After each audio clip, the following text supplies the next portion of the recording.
કેમ છો દોસ્તો? હું કિચન ઓફ આર્તિકામાં તમારું સ્વાગત કરું છું. આજે હું લઈને આવી છું ચણા બટેકાનો મસાલો, જે સ્પેશિયલ આપણે પાણીપુરી કે પકોડી ખાવામાં યુઝ થાય છે.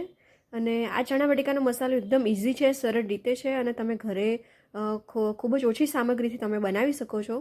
તો ચલો દોસ્તો, આપણે શરૂઆત કરીએ ચણા બટેકાનો મસાલો બનાવવાની રીત. એના પહેલાં દોસ્તો, મારી ચેનલને લાઇક અને સબસ્ક્રાઈબ કરવાનું ના ભૂલશો. સૌપ્રથમ આપણે મિક્સર જારમાં ફુદીનો લઈશું, જે મેં સરખી રીતે ધોઈ દીધો છે અને વ્યવસ્થિત ચોખ્ખો કરી દીધો છે.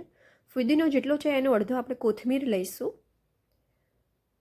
અને સાથે આપણે મેં 4 થી 5 મરચાંના અડધા અડધા કટકા કરેલા છે તે આપણે એડ કરીશું.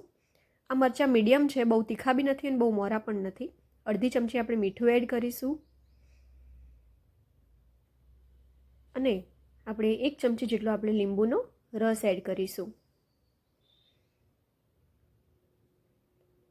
પછી આપણે તેમાં અડધો ગ્લાસ જેટલો પાણી ઉમેરીને મિક્સરમાં સરખી રીતે પેસ્ટ બનાવી દઈશું.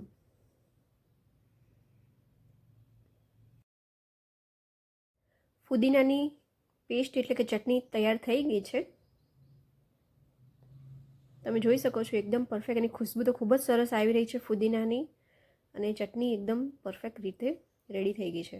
હવે મેં બાફેલા બટેકા લીધા છે, તેને આપણે મેશ કરી દઈશું. તમે હાથેથી અથવા મેશરથી અથવા કાંટા ચમચાથી તમે કરી શકો છો.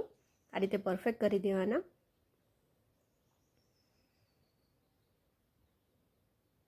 હવે આપણે તેમાં બાફેલા ચણા એડ કર્યા છે મેં. પછી તે આપણે ફુદીનાની ચટણી તૈયાર કરી હતી, તે આપણે અડધી વાટકી જેટલી મેં એડ કરી છે. તમે તીખાસ પ્રમાણે તમે થોડી વધારે તમે લઈ શકો છો. અડધી ચમચી જેટલું સંચળ પાવડર. પછી આપણે તેમાં એડ કરીશું 1 ચમચી ચાટ મસાલો, અડધી ચમચી જેટલું આપણે લાલ મરચું એડ કરીશું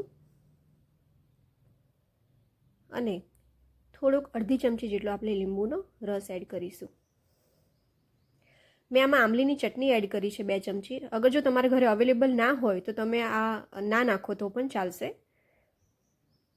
અને હવે આપણે તેને પ્રોપર બધું મિક્સ કરી લઈશું.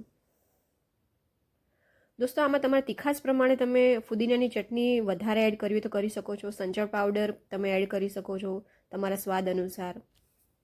તો દોસ્તો, મસાલો એકદમ પરફેક્ટ તૈયાર થઈ ગયો છે અને મેં કોથમીર સરસ ધોયેલી ઝીણી સમારેલી એડ કરી છે અને પ્રોપર બધું મિક્સ કરી દીધું છે.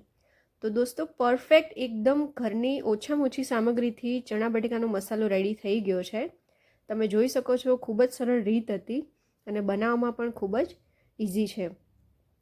તો દોસ્તો, હું આવી નવી રેસીપી લઈને આવી જ રહી છું, તો મારી ચેનલને સબસ્ક્રાઈબ કરવાનું ના ભૂલશો. ચણા બટેકાનો મસાલો બનાવવામાં એકદમ ઇઝી છે અને મેં પાણીપુરી એટલે કે મેં પકોડી માટે સ્પેશિયલ ફુદીનાનું